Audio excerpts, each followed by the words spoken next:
Americanism, not globalism, will be our credo.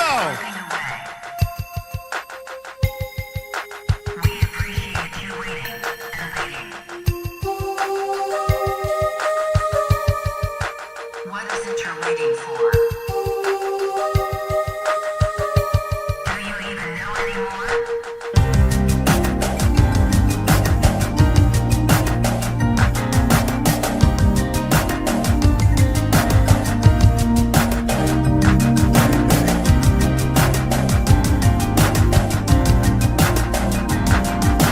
These are people who work hard but no longer have a voice.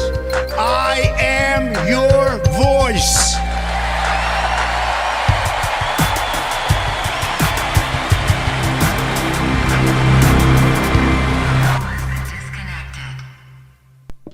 Hello everybody and welcome back to a brand new live stream. Make sure you guys hit that like button down below. You guys know the drill. Let's get to 100 likes before we begin, before the face cam comes on. We have a good show for you guys today. We haven't been live since we did the Canadian election live stream on Monday. We have a decent amount to talk about. Democrats, once again, for 2028. They have no direction. They have no idea what the hell they're going to do. On top of that, we have Donald Trump's approval rating. There's been a lot of discussion, but there's a recurring theme, a recurring pattern within a lot of these approval polls, and it kind of brings us back to 2024 when we kind of saw a similar pattern through much of late summer where, once again, I think we were proven right and a lot of people were proven wrong. I wouldn't even say we were proven right. I'd say we were proven more than right, to be honest, because of how well things went, even compared to our own expectations in certain places. But also, there's plenty of other things that are happening, and we're probably going to be discussing them in the super chat. So we have a goal for 30 super chats. Any super chat will help us reach our goal, but it is 30 super chats by the end of the stream. Then we'll look in regular chat. We already have 4 super chats out of those 30, so we're 26 away. And when we're done with the main segment, which shouldn't go on for too long tonight, we probably are going to end up getting to all of them really shortly, probably within the next 20 minutes or so. But like the stream, we're at 90. Let's make sure we can get 100. Also, we hit 219,000 subscribers. That's awesome. I appreciate it. Let's get towards 220,000, hopefully 225K by the 2025 election. That's the new goal. So let's try to get there. But in the meantime, we're 2 likes away, and then we're gonna begin. The face cam will indeed go on, and the show will begin. So we'll have a lot to talk about. But the first thing that we're going to touch base on, which we finally hit our threshold. So here we go. Well, not quite. We'll get there in a second. But Kamala Harris for 2028. Now, normal people would look at this and say, this is absurd. Normal people will look at this and say, what the hell would you do when you lose your most decisive election loss since 1988? What do you want to do? You want to run it back with the same candidate? You want to run it back with the same person? What insanity is that? It kind of tells me that you have no direction. It tells me that you have nobody. It tells me you're a broken party. And the Democrats are very good on the micro because they're carried by crazy people that show up for every election. And Republicans, for some reason or another, haven't been doing that. And that's a whole nother problem. But it is true. They do very well. Not in every special election. We talked about this in the Georgia video we did this past week because there's nuance behind what drives certain coalitions and propensity and whatnot. But the Democrats, they at the macro level have not been doing so well. And 2022 was an election where Republicans just were asleep at the wheel. They made their own mistakes. And now it seems like they've learned from those mistakes. The Democrats, on the other hand, possibly could be in for a 2026 where they're going to have some hiccups. It doesn't mean they're going to have a horrible year, but it's going to look a lot more like 2022 than it would look like 2018. They might narrowly gain in the House and then lose a Senate seat the same way that Republicans did back in 2022. But for 2028, they don't really have anybody. Republicans always had Trump, and Trump the past 3 election cycles, and they weren't relatively successful. Better beating expectations in every single election that they had. They got 2 trifectas out of the whole ordeal as well. But when it comes down to the Democrats, who do they have? Biden in 2020, he was their best general election candidate, believe it or not, which sounds crazy because even then he was half brain dead. But still, this is a guy who they basically admitted to rigging the primary for because they didn't think anybody else could win. They didn't think that, in all their internal leaked memos, they said Bernie's going to get us killed, Warren, Buttigieg, all these people. They made them all drop out. They made them endorse Biden for one reason or another, and he was their guy. But even then, he was not a very strong candidate, and it took basically an overhaul of the election system, a recession, all sorts of chaotic things in the chaotic year of 2020 that were able to get him in there. And then when it came down to actually analyzing the policies between Trump's term and Biden's term, Biden was getting his ass kicked so badly they had to swap him out for another candidate. We're not Canada. It worked up there, didn't work down here for sure. And Donald Trump cruised to a victory. Now they want to run it back with the same candidate. They're cautiously now opening the door because, I believe this.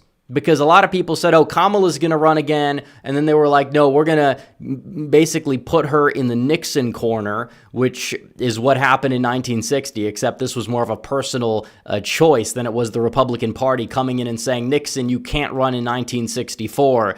No, he ran for governor in 1962. California was a red state, and he lost. He was a former VP, ran for president and lost. Although that was a shady election for numerous reasons, but we don't have to talk about that. But 1962, he ran for governor and he lost.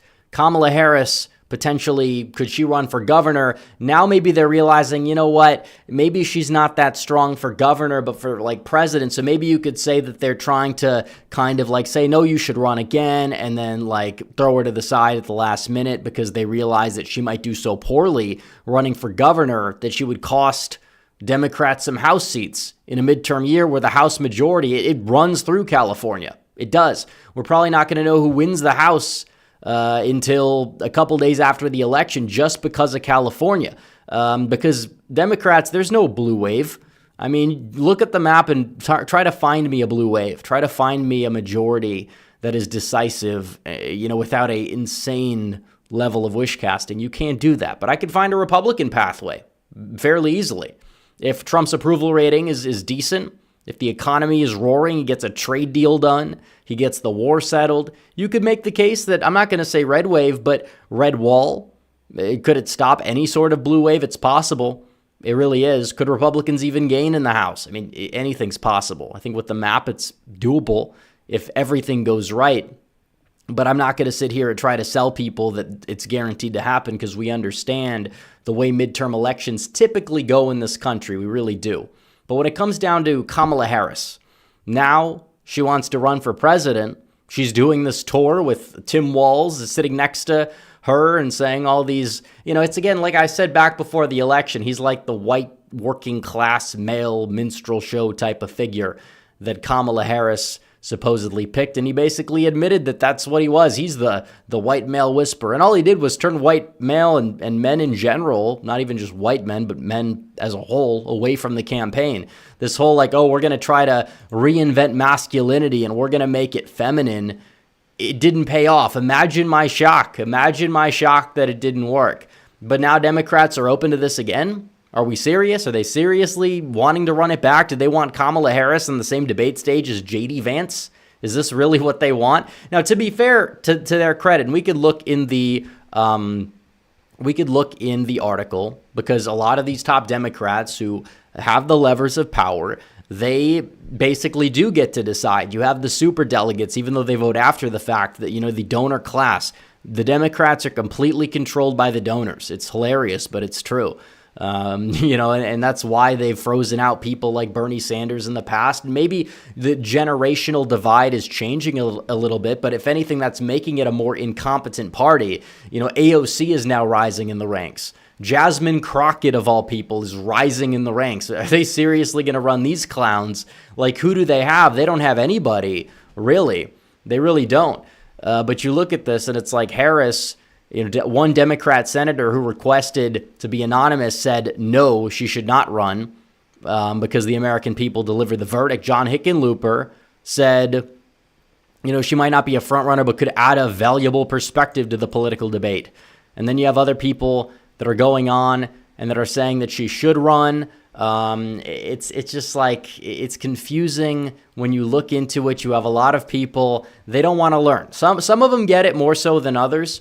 But after you lose an election like that you claimed, you're going to win big, and all the polls that show Trump up are wrong, and all the polls that show him down are going to be proven right, and then they get their ass kicked, relatively speaking. I mean, it wasn't like a complete and total 1984 landslide, but in the modern day, you can't really have that with this level of polarization. You're not even going to see a 2008 or even maybe 2012 by the margins in some of these states in the future. But you have these Democrats that want Kamala Harris to run. It's like, look at who possibly could run. And then I look at the candidates who have expressed interest, and it gets worse.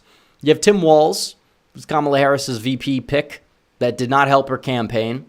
Gina Raimondo, former Secretary of Commerce, and none other than the contrarian himself, Stephen A. Smith, who also said he wouldn't even run unless the Democrats purged their party of lunatics. He's more of a centrist. He's too centrist to win. He's I don't agree with him on everything.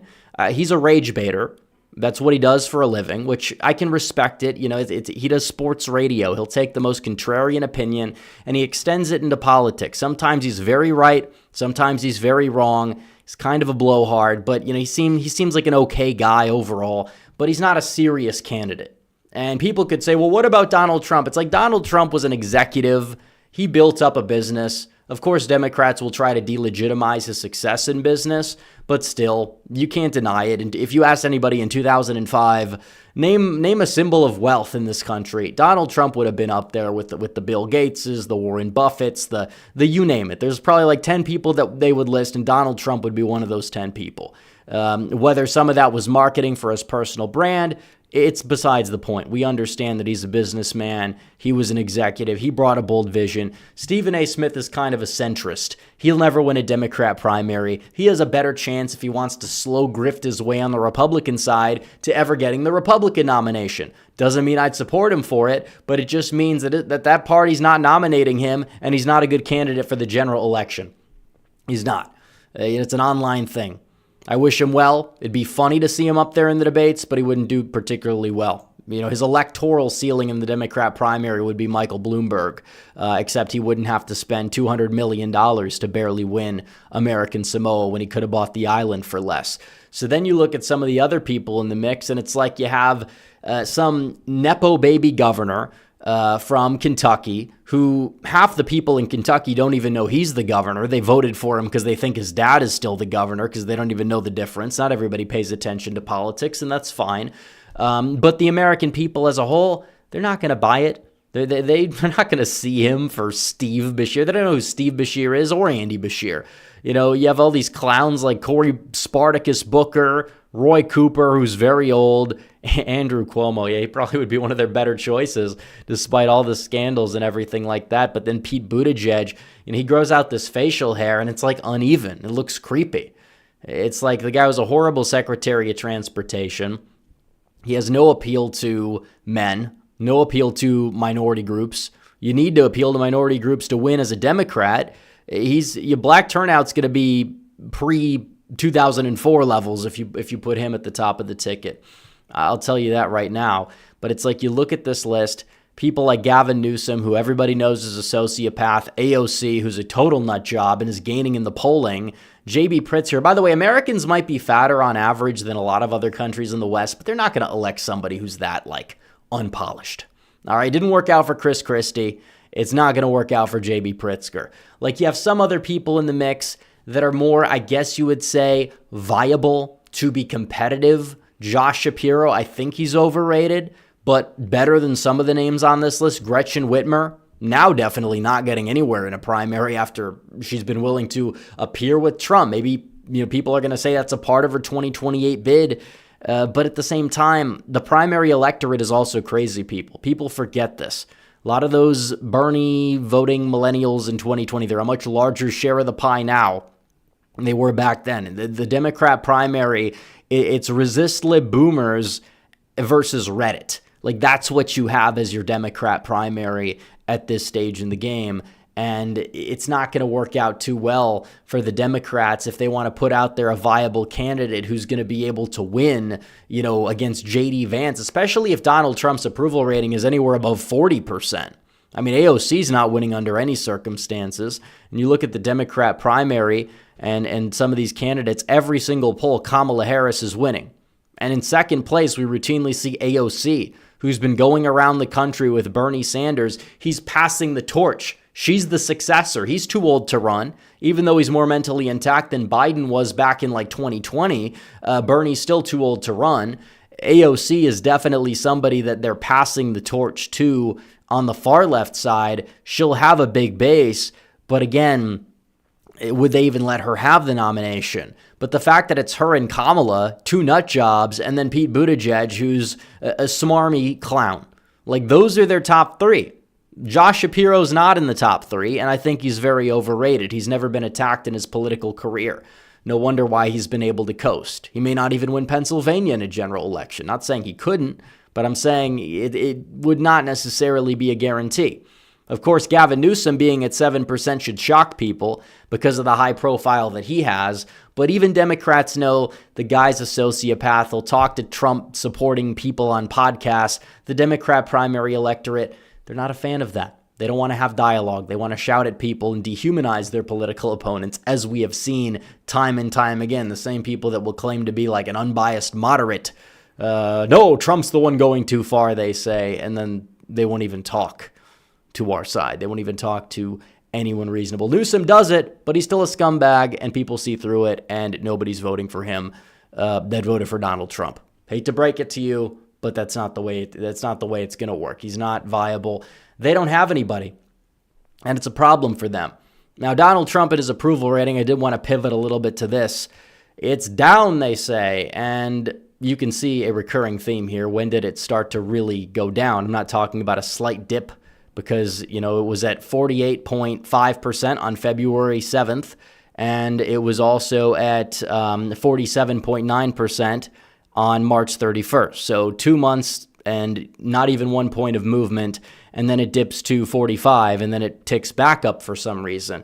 Now, what is the deal here? Is it the tariffs? Well, one could say it would be the Liberation Day, and the fallout in the stock market could be dictating some of his approval rating, even though the stock market has gone up. And Donald Trump has talked about getting a trade deal done with China possibly this month. If he did that, that would be monumental. But then you look at some of these polls, and you see a recurring theme. You have a poll that came out that has Trump up by 1, a poll that came out that has a tie, a poll that came out with Trump by 1, a poll that came out that has Trump by 2.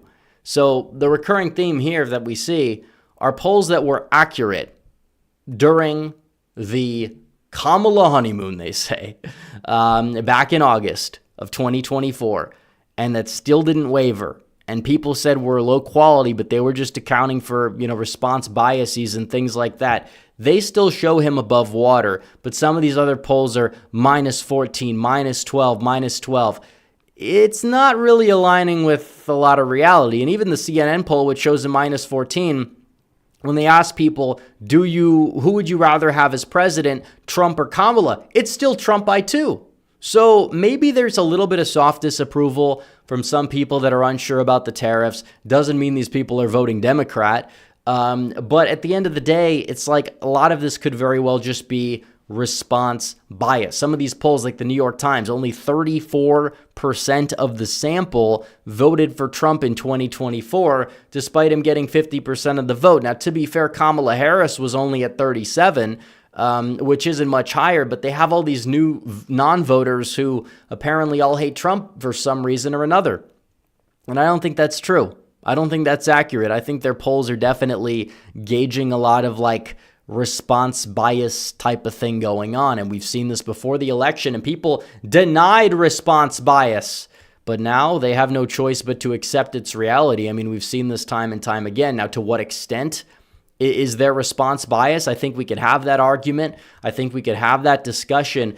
But at the end of the day, I think it really is telling that some of these polls, you have two avenues that you could look at. The polls that show Donald Trump above water or closer to 50-50, and then polls that have him down 10. Maybe you want to split the difference, but still, it's like, yeah, maybe he's dropped a couple of points. I'm not saying he hasn't. I think he can get that support back and then some, depending on how the economy goes over the next couple of months. All of that stuff is true. You had a very good jobs report, which was better than a lot of people expected. A lot of people said it'd be worse than the original projection.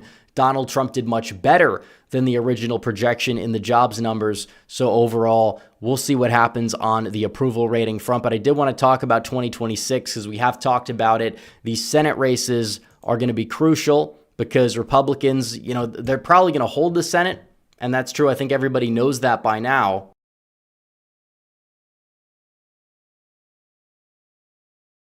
But can they gain? Because let's say they lose North Carolina. They probably, I think, hold Maine. But Georgia's going to be crucial.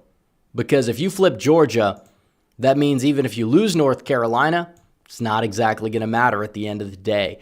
And if you stay at 53, there's no pathway for the Democrats to retake the Senate until after 2030. Because if you look at the toss-up seats in 2028, look what they can get. They can get maybe Wisconsin and North Carolina. That's going to be it. And then look at 2030. What exactly is going to be up in 2030 in the swing states? You have Arizona, Nevada. I mean, maybe you can say they can get Pennsylvania, but it's like if you pad it to 53, they have no shot because you probably do pick off Arizona in 28 and 30. You probably do pick off Nevada, given the way those states are going. Maybe there's going to be a shift. I'm not saying you get all four, but 3 of those 4 seats in Arizona and Nevada, that would be huge. If you got all 4, you'd be pushing up to like 57, 58. That is filibuster-proof majority territory. And it does include potentially in some of these states like Georgia, which have been moving left, you might have to take the safe pick because if you try to do something outlandish and throw up a MTG, you're going to get your asses kicked when you shouldn't be doing that. So again, not a big fan of Brian Kemp, but him running for Senate is a big, big step in the right direction for Democrats being frozen out of power in the short run here. Because you look at this, and Steve Daines has said Brian Kemp has shown great interest in the Senate, and he's also been posting about it very cryptically on social media. If he goes for it, he probably gets the Donald Trump endorsement, first of all, because that whole relationship has been somewhat repaired. They did stuff together back in the campaign trail in not the final week, but the final month or so with the hurricane relief and all that sort of thing. But when you look at it, it's like if he runs for Senate, the Democrats, their chance to retake the Senate, he's probably going to win. And if you don't put up Kemp, you could end up with somebody worse. You could end up with a Raffensperger. You could end up with, I don't know who exactly is going to be up there. But if you let up MTG get up there, it might even be the worst thing of all because she's going to lose by a lot. 1. 2, even if you like her, she's gone in Congress. Number 3, she's just going to be used to tarnish the brand. And you're going to see a lot less normal MAGA candidates being nominated in not even just swing races, but even like more Republican states than that. So what I say is focus on getting out like the obvious rhinos like Cornyn in the primary. You have Bill Cassidy in Louisiana. If you can knock off those 2 this upcoming cycle, that is huge. That does numbers. You could tolerate a Kemp over an Ossoff, and you're going to get a big upgrades across the board to the point where there doesn't really need to be a lot of complaining on that front. So you got to hold the Senate.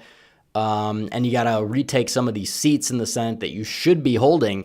Because think about it, Republicans have a 53-47 majority in the Senate, but they only have 4 out of the 14 Senate seats in the big 7 swing states. And I don't think Arizona and Nevada are going to be so swingy anymore. I think they're more lean to likely Republican by the end of the decade. So something needs to be done about that for sure. We have an opportunity in Michigan. I don't have high hopes for Michigan based on coalitions and turnout, but Georgia, higher propensity electorate would favor Republicans. I know this says lower propensity. That's a mistake, but higher propensity electorate in Georgia would favor Republicans. So do keep that in mind moving forward about the state of Georgia. and the way things are going here for sure. So we'll keep watch of who runs and who doesn't run. But we're gonna get to super chats right away because I know it's been. Again, I always say 15 to 20, and we always go, I don't know exactly how long. I think 23 minutes. So let's see. We have got a lot of super chats. Quick water break, and we'll go. So Brandon Barajas for 10. Thank you for the 10. Maryland Degati 83 for 5 says, do you think the anti-boycott bill will get to Trump's desk? Will it be struck down by the Supreme Court? Is there any hope? Well, I mean, I read that bill, and I read the headline and also what was in, and it's not a good bill.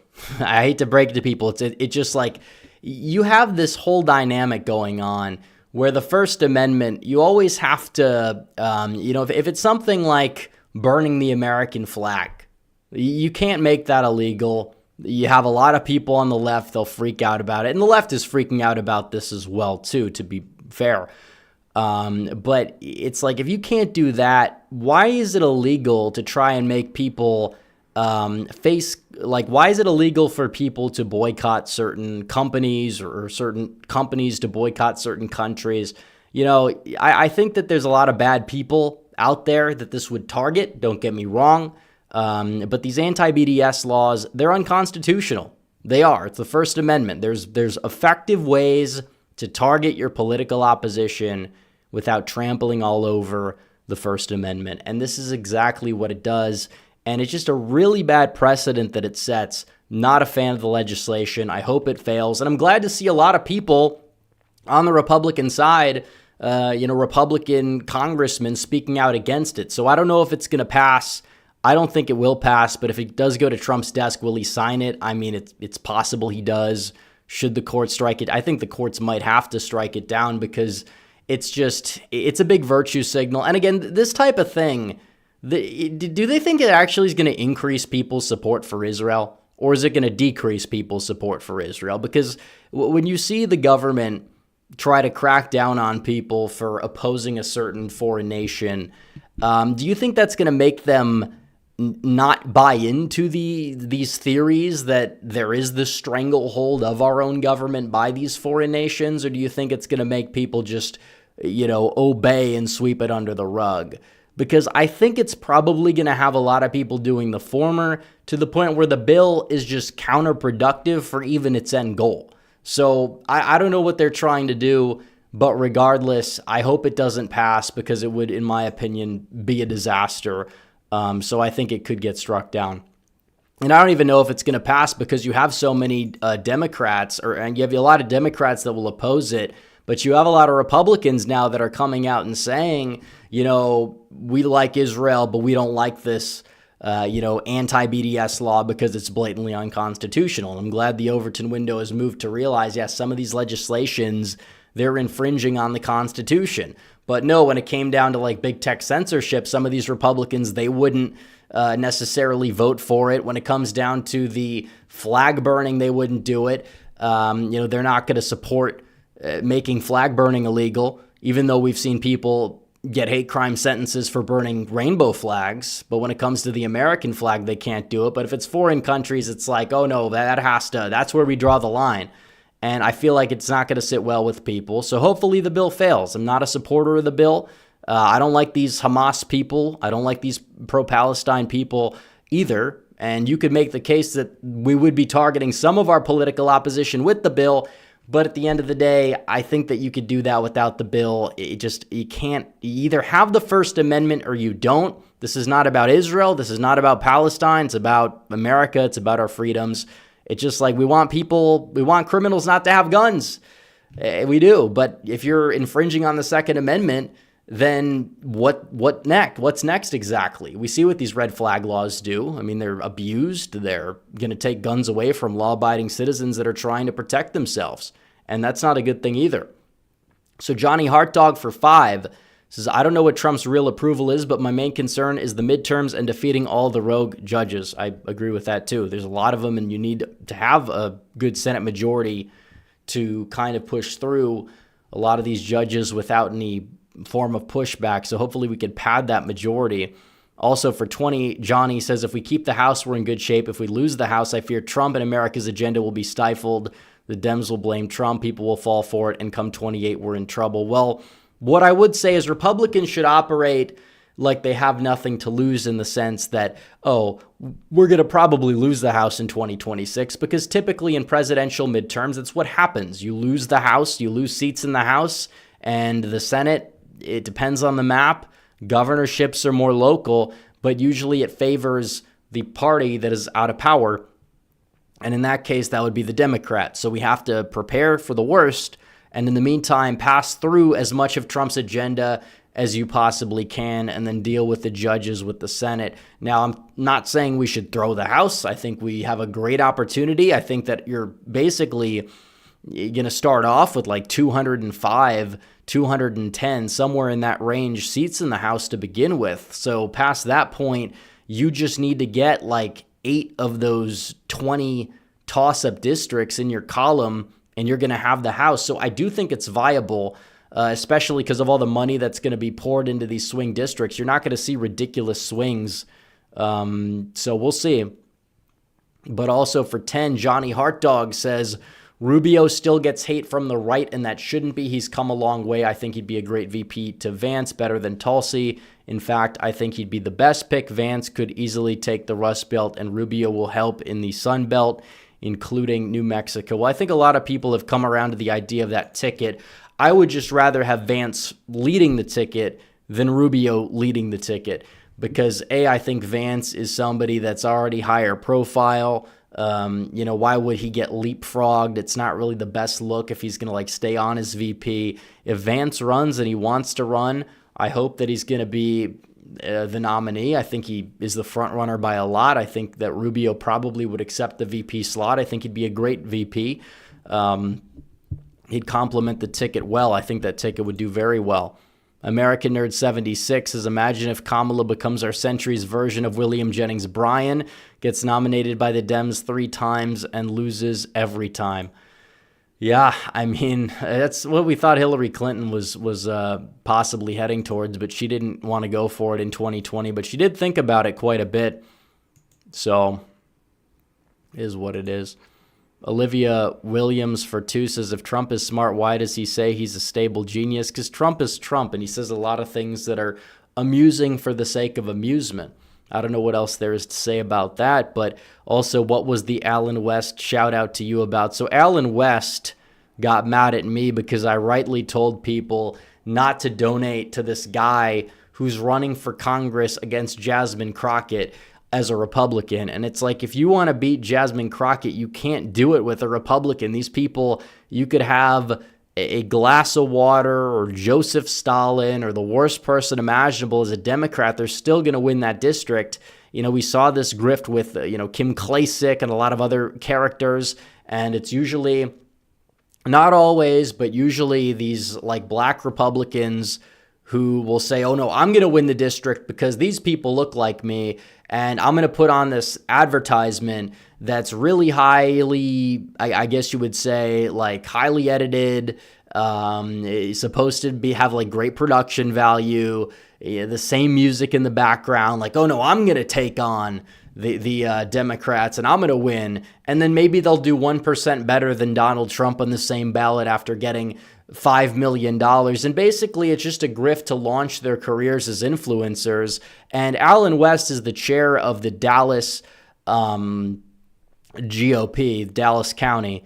And he's somebody who actually was a congressman. I'm not saying he fits into that category. He was in Florida back in the day. He was in Congress. I wouldn't call him a grifter. He's contributed to the movement quite a bit over the years, but now he's reached a certain point where he's in a position where, no, this guy is going to make me money. Now, what Alan West decided to do is tweet about me and then accuse me of working for the Republican, the Congressional Republican, the NRCC, where they like manage all the donations, and he thinks I'm going privately telling donors not to. I don't even understand where this guy gets his information from. I'm just an influencer. I'm telling people as a strategist, not to donate to people who can't win. There's plenty of candidates you could donate to in the state of Texas that can win. First of all, I don't even know if I want to defeat Jasmine Crockett because she makes us look good in comparison just by existing on the national stage. And if this guy, I forgot his name, but that's running against Crockett, if he actually wanted to, like, I don't know, make a difference, maybe he'd run for like state house or state senate or something like that. But instead he's running for Congress. He's going to lose. He knows he's going to lose, but they get a bunch of money. Who knows how they funnel it from one place to another, but it's not going to even help him get within 50 points of Crockett because that's just her district. So, you should have a candidate in every race. I get it. You shouldn't be leaving races open, but you don't need to be grifting on social media for donations when you know that there's a lot of low information voters out there who you're going to suck up the donations from because they're deluded into thinking that you're going to win because they just don't understand all the ins and outs and nuances of politics. So that's the way it goes.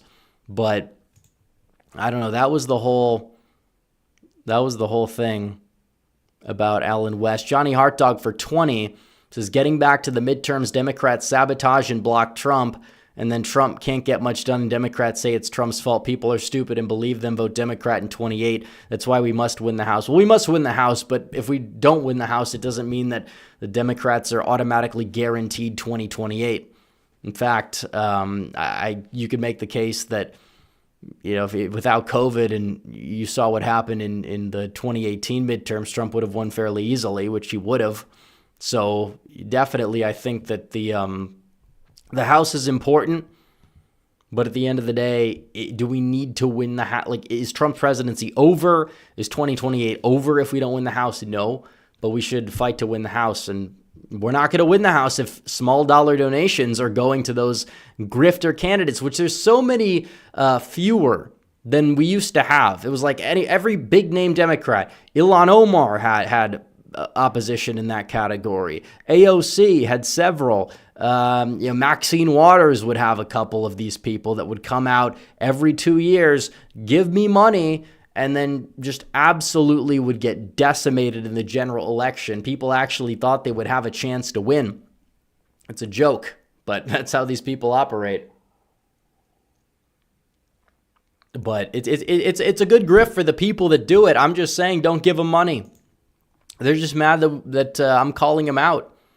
Olivia Williams for 2 says Cory Booker and RuPaul are first cousins. I don't know if that's a joke or if that's reality. I feel like it could be either or. Johnny Hartdog for 5 says, feeling better but not at 100%. This flu was a doozy. Going to sleep. Hopefully I'll be well enough for work tomorrow. I have no choice. Good night. Well, hopefully you get better. I mean, it's been, a week since you last sent in a super chat about the flu. So definitely feel better. It's not a good feeling, especially this time of year where it's getting warmer. You want to be outside, and if you get sick, you're not going to have that ability. Nick Felstead for $15 Australian says, we just had our first election here in Australia. Our version of the Democrats, Labour, won. We have no populist party. Hoping that changes, but our Conservative Party is just a bunch of globalist neocons. Well, thanks for the $15 Australian. But yeah, when your Conservative Party is called the Liberal Party, you're screwed. You just know you're screwed. So my condolences. The No Skill Gamer for 5 says, got time to catch a rep stream, but anyways, what are the chances Dems get to both chambers so we get another BS impeachment crap, Trump or Vance 28? I'd say 1%. They're not getting the Senate. There's no way. Now, does that mean that they won't try to impeach him if they get the House? And could they get a Republican or 2 to vote to impeach? Yeah, but they're not gonna get it. I mean, even if they have the Senate, they're not going to be able to impeach Donald Trump. They're not going to have the votes for it in the Senate regardless. And if they want to try in the House, I'm glad. I hope they try now. I mean, I see what you have. Shri Tanadar from Detroit, a very, very big grifter, except he grifted correctly because he found an open Democrat seat and ran for it where he could win. But it's like he gets into Congress and now he goes out there and then he talks in a very thick Indian accent about how he must impeach Donald Trump. It's like, it looks like an SNL skit. It's just like, it's absurd. Like, it's just true. I mean, you don't have to like the facts, but it's true. Like, seriously, get it together. You're not going to be taken seriously when you're going to go, like, at least try to speak more clearly. Okay? That's all I'm trying to say. Otherwise, you're going to get clowned on, and you deserve to get clowned on when you're saying stupid things. You know, it's how it works. But one of the most absurd videos that I think I've ever seen in my entire life of this guy. And he goes out there and is talking about impeaching Trump. And it's like, okay, it's this guy. This is the same guy who did a whole Super Bowl commercial in 2018 about how to pronounce his name before he ran for governor, only to get like 15% of the vote. He campaigned in one little spot in Detroit the entire campaign cycle, and then instantly, 4 years later, runs for Congress in that part of Detroit.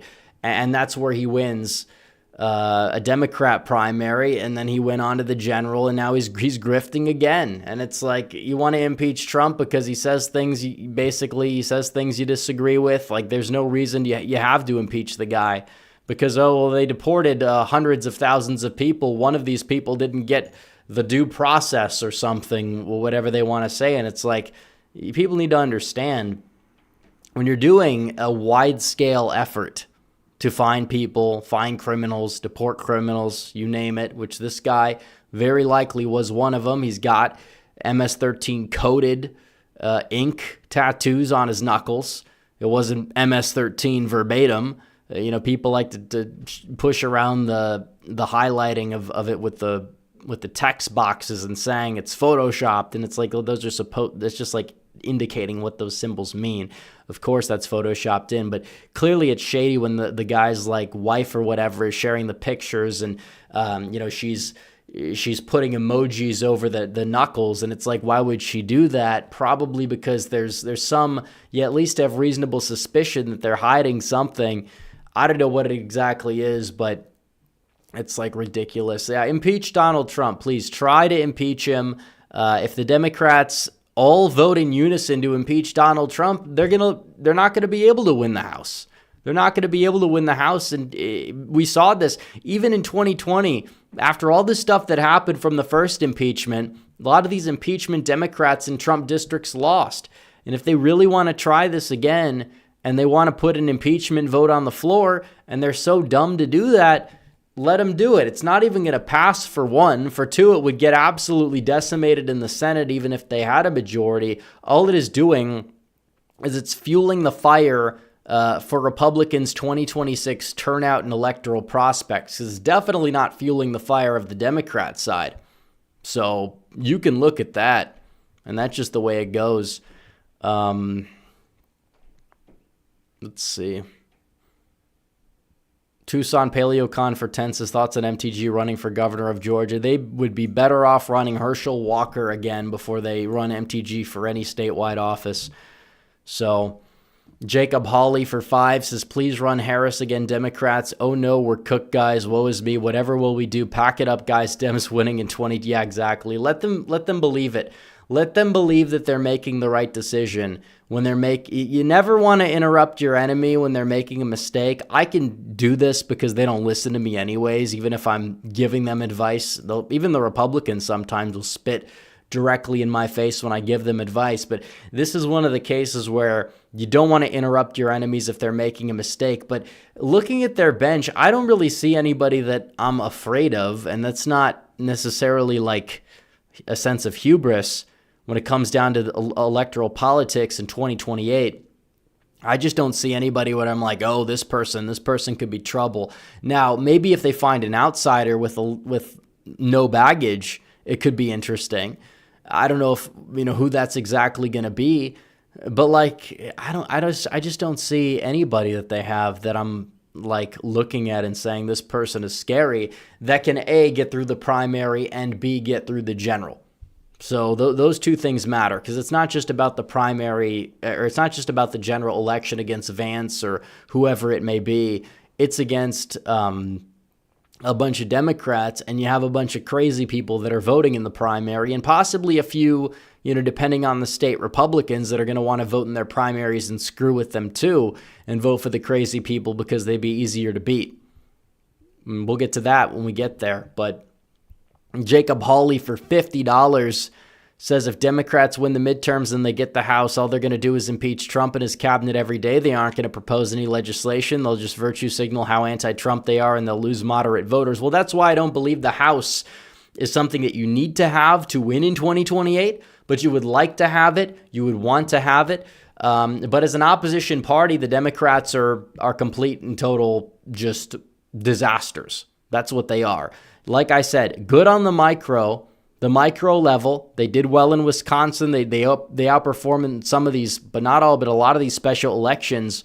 But when it comes down to the macro, they're horrible on the macro. They're horrible nationally. They, at the presidential level, are awful. When there's high turnout in the Rust Belt, they keep losing support and losing support.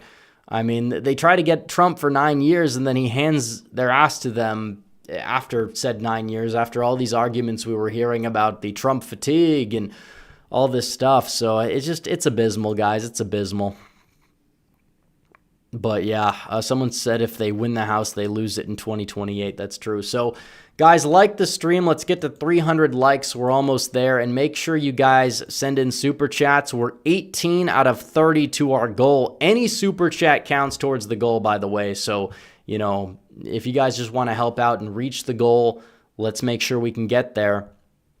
American Nerd 1776's thoughts on Mike Waltz being nominated as UN ambassador. I think it's a way for Trump to get rid of him without having another John Bolton issue. It might be. Because as UN ambassador, I mean, you have less direct oversight over a lot of the foreign policy measures. And this is a guy who is one of the more hawkish people, which maybe that wouldn't have been the case in the first Trump term. And it shows how far that we've come. But it's this is a guy who you have a journalist who is anti-Trump that is responsible for trying to tank 2 of Donald Trump's campaigns down the stretch with fake quotes, fake stories that have been completely debunked by everybody in the world, not named John Kelly, who's another loser, turncoat. And you have this guy, and he gets into the group chat because of Mike Waltz. And it's at that point, it's skeptical because it's a PR crisis for Trump. I don't think it really lost him any support directly. It was a mistake. You're able to brush it off. And then what do they start doing? They say, get Pete Hegseth out of there. And it's what? Pete Hegseth had nothing to do with that. That was Mike Waltz. Why are you guys calling for Hegseth's head and for him to be fired, but you're not calling for Waltz to be fired? So very suspect what's going on there. As for the UN ambassador, I don't know what exactly is going to go on with him there. Who knows? But yeah, he needed to be removed from that post, and hopefully you get somebody much better in there. And Rubio's actually taking over his role. Rubio's doing everything. That guy's got 10 jobs right now, and he's doing a pretty good job of all of them. But it's it's just absurd. It's absurd. Ethan Farrell for 5 says, haven't kept up with future elections since November. How's the 2026 House and Senate wise? Any room to gain seats GOP wise? Well, I think that like I said, the pathway to gain seats in the Senate is easy. You hold Maine and North Carolina and add Georgia. New Hampshire and Michigan would be nice, but I'm not going to sit here and say it's likely to happen. Maybe lean Democrat is what they'll start off as. Now, when it comes down to the House, I mean, there is room, but it would just depend on what type of year it is. If Trump's approval rating is above 50%, yeah, the House is definitely in play. You could even gain seats in the House. I'm not saying it would happen, but I mean, the math is there. The math is not there for a blue wave. We just did an article about that on my website. $5 a month. You get every exclusive video we have, every newsletter that we have, which I try to do them once a week. April missed out on a couple of them, but nevertheless, we have done them the past couple weeks. So I'd recommend checking it out if you guys want to support the channel. $5 a month. You get Discord access. We're probably going to do a call-in stream at some point. You guys can get call-in access if you guys join the website. American Nerd 1776 says, with Waltz out of the White House, who should Trump pick? I'm thinking Joe Ken if he isn't confirmed as the counterterrorism director. I don't know. I don't know a lot of these names. It's possible. It's possible it could be him. I just don't know. It's a little bit early. But we'll find out eventually. It could be somebody out of left field. I don't know who was in the running for it initially. Besides Waltz, he announced all these picks pretty quickly. I mean, he had the whole cabinet done basically by the beginning of December for the most part. So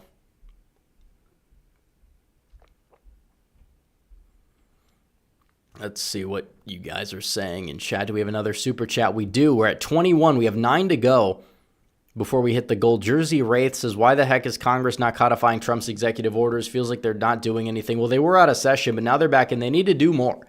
I don't know what they're waiting for. I really don't know. Now, certain executive orders you can't really codify easily, but Trump wants this big, beautiful bill, and I think that's what they're going to call it. They're going to call it the big, beautiful bill. But we'll see how much of it goes in there, but hopefully they can get that past Congress and get it to the Senate, because what they really need to do is make sure that they're able to pass and extend these tax cuts for the middle class, because if they don't, then it's a major problem, and you're going to need these tax cuts to be extended for sure. Dustin Carner says, do you think Alberta will realistically secede? Not now. If they have a referendum, I think secede is probably going to get maybe low 30s tops. I think that maybe in our lifetimes, we could see Canada's borders look a lot different. But as of right now, I'd say no. I don't think Alberta's going to leave Canada. I don't think they're ready to. The younger generations in the exit polling, though, I would watch that, because maybe in the future you could see that happen. But as of right now, I think it's a little premature. But it was good to do that video talking about it. A lot of people enjoyed it because it is a very interesting topic, and hopefully they could get a referendum, because I'd really like to see what happens there. But even so, I mean, I don't think it would be a red state, but if they actually got to the point where they left Canada and wanted to join the U.S., it would almost certainly be a red state at that point. So let's see. Tucson Paleo Kansas, has anyone called you a part of the woke right yet? I don't believe so, but it's such a stupid term in my opinion, because it's first of all, it's like very contradictory. And second of all, it's very much one of these buzzwords.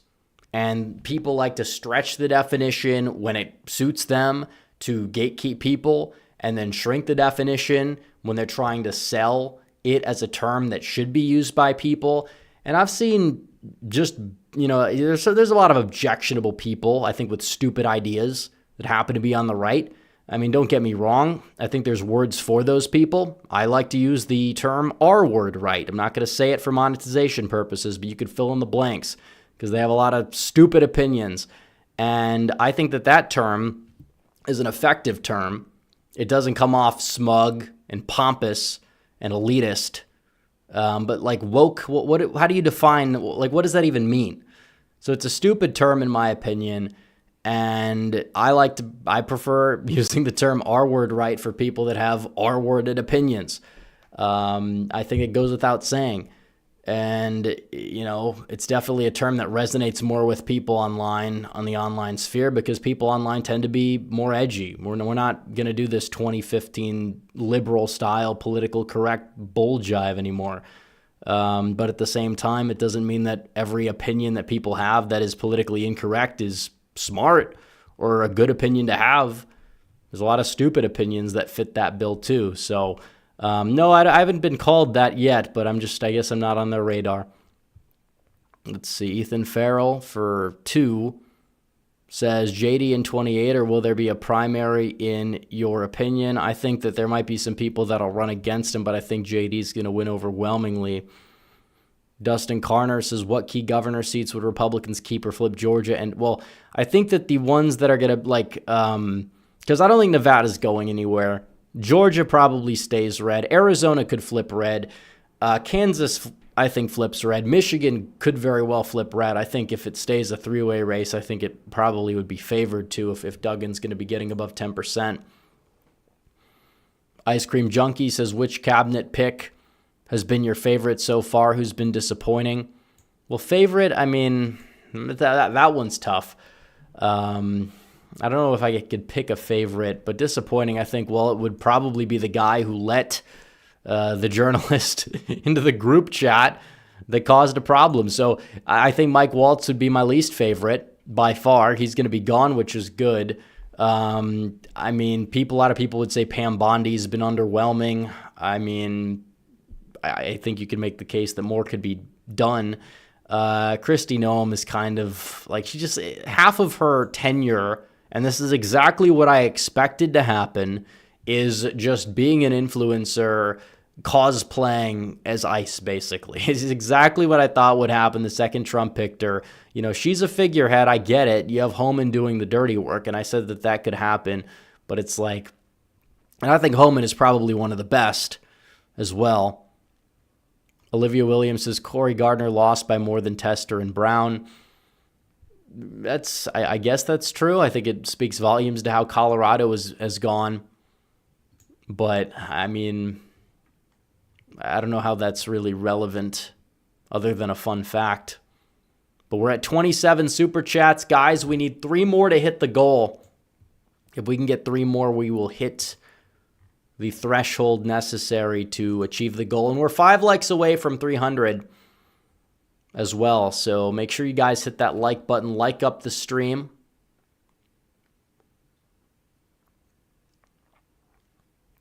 But definitely 2026 is right around the corner. We're 18 months away. We're 10 months from the primaries. There's a lot to cover.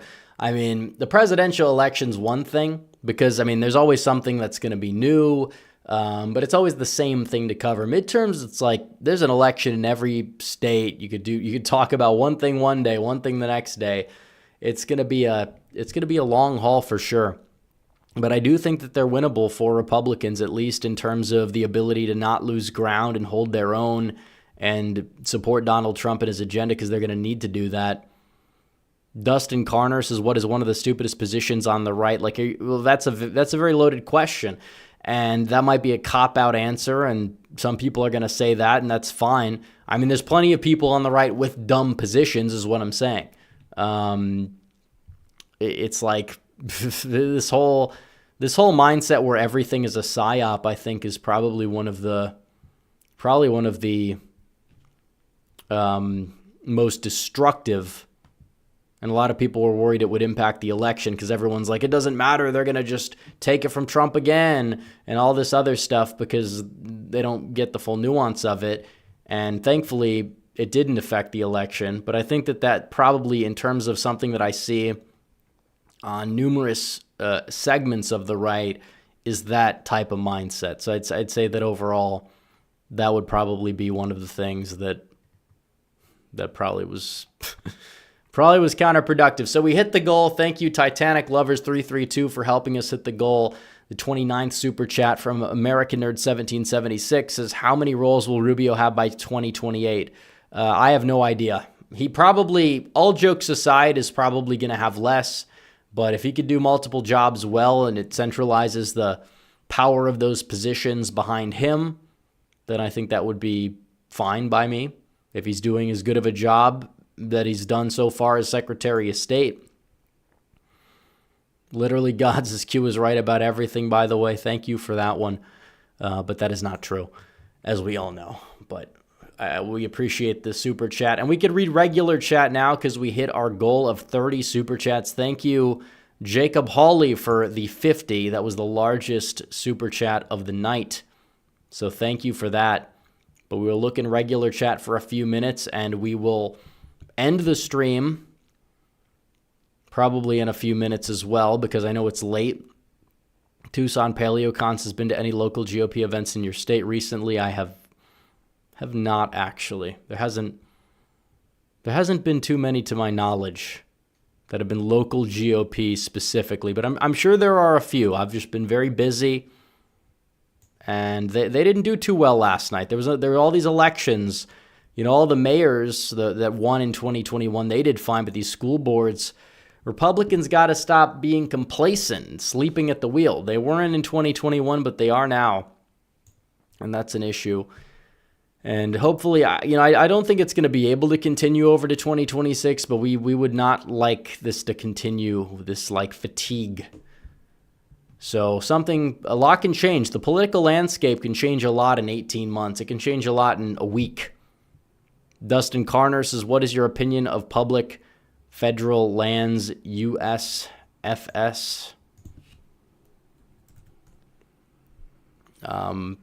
The Department of Forest Service. I just don't know. I don't really have an opinion. Some lands are going to be a part of that. Some lands are going to be protected under that, I guess. But I don't know. We could debate if that's always a good thing or not. It's not really an issue that I spend all day thinking about, so I wouldn't have really anything to say about that. But let's see. American Nerd 1776 is biggest issue the GOP needs to take of pre-2026. Is that a question? I assume it's a question. I'd say the biggest issue, there's a lot of them that matter. I think the two biggest ones are immigration, which I think Trump has done a lot on already with the border crossings. I'd like to see more on the deportation front. So getting more of those is going to be important. Also, extending the tax bill, getting the economy back on track for electoral purposes, I think is arguably number one ahead of 2026, because that's what Democrats are going to try to leverage. And if they want to do all this anti-tariff messaging and then the tariffs work because they get China and these other countries to come to the table, then that's a very good thing, because now they're not going to be able to use that. Just like they tried to do, egg prices are high, and now they're like lower than they've ever been in years. It's like when you do that, you're falling into the trap of messaging. So Paul LePage is running for Maine second. He's a good recruit. He probably will win, because I think Golden is going to go for governor. If that happens, you pick up a seat that you haven't held since before the 2018 midterms, which is absolutely huge, and it's a very Trump-heavy seat as well. What's Trump got to do to get a higher voter approval? Not the state media polls, but the actual base polls. Well, you're a polarized country. I don't know if Trump's ever going to have an approval above 60, just because of, I know he'll like to say, it's 60-some%, but Trump likes to exaggerate. It's just part of his brand. How could he actually get there in the numbers? Well, he's just got to deliver as much as he possibly can. But even when he was doing great in term one, he was at 45%, give or take. Maybe a little bit higher, because the polls have always underestimated him, but still, it's just that so many people get caught up in the day-to-day media cycle. Not as much as before, though. But the people that voted for Trump this time around, they are not as reliable in all these little elections, which could be a problem for 2026, but Trump needs to really publicize 2026. I want our 2026 candidates to do the podcast tour and reach a lot of these voters, and mainly do it locally. Don't necessarily have to do it nationally, but mainly focus on doing it locally. Do what you have to do there to win. So we'll see. Rumors a trade deal with India would involve easier immigration from India. Yeah, I would not support that. I think that could just be, again, sensationalism. I don't know if that's actually what's going on. But I don't understand why that would even be the case. Because, look, if you're India and you have all these people that you claim are going to make the U.S. tech sector boom, why not use them to make your own tech sector boom? I don't see it. Well, why not? It's a good question. Are the tariffs going to pay off sooner? Well, it depends. Because if there's no deal in the next few months, Trump's going to have a lot of pressure to fold, which people will debate on that, and the effectiveness of it. But, he definitely has these in place, mainly with China, just because he wants to go out there and he wants to get China of all countries to come to the table and at least incentivize us not to do business with China, because they've been very predatory over the years. They've devalued their currency. They've cheated on trade, etc. So let's see.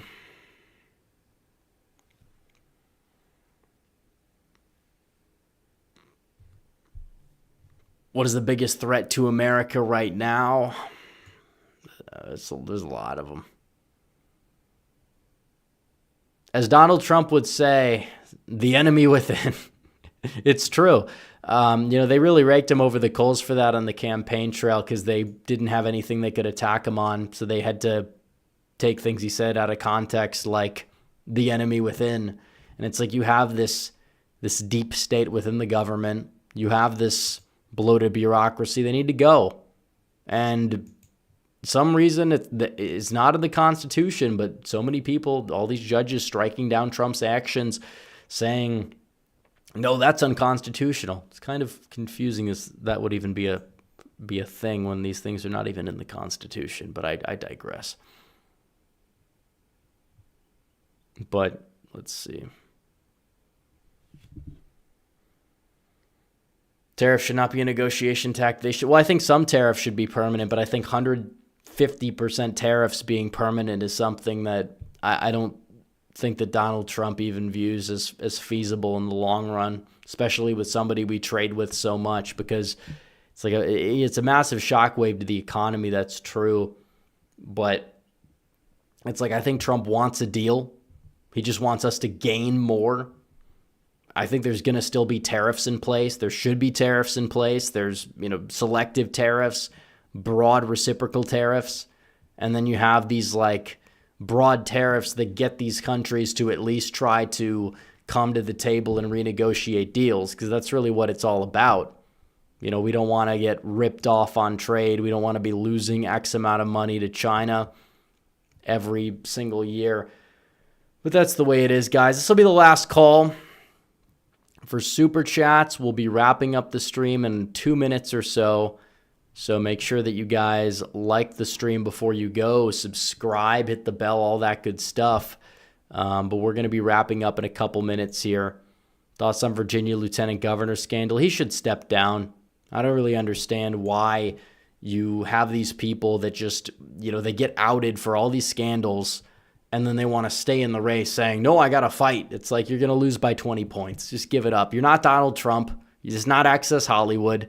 I mean, there's video of you doing stuff I'm not even going to mention, and we don't have to cover it. We understand what's going on. You're not helping the party. You're not helping anything by staying in. So I don't know what exactly he's doing. Missouri 7th said the high tariff should be used as a negotiating tactic to get low fair tariffs. I agree 100%.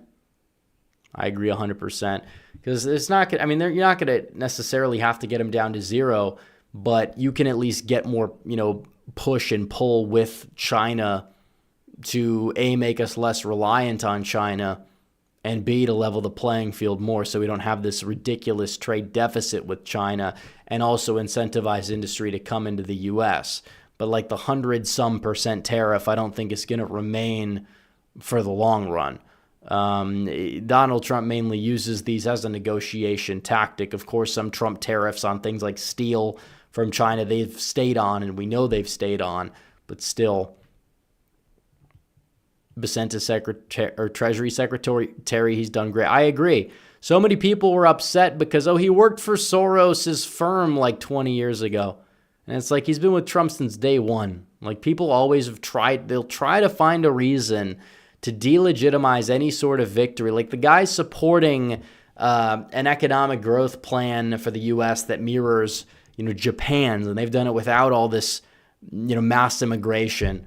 It's like they don't want to look at the victory side of things that possibly could come from it. They always want to just go through the Wikipedia page, find the first thing they could find that might be wrong with them or might even be like a yellow flag or something like that, and just cling to it because a lot of these people are just unserious. That's just the way these things have gone.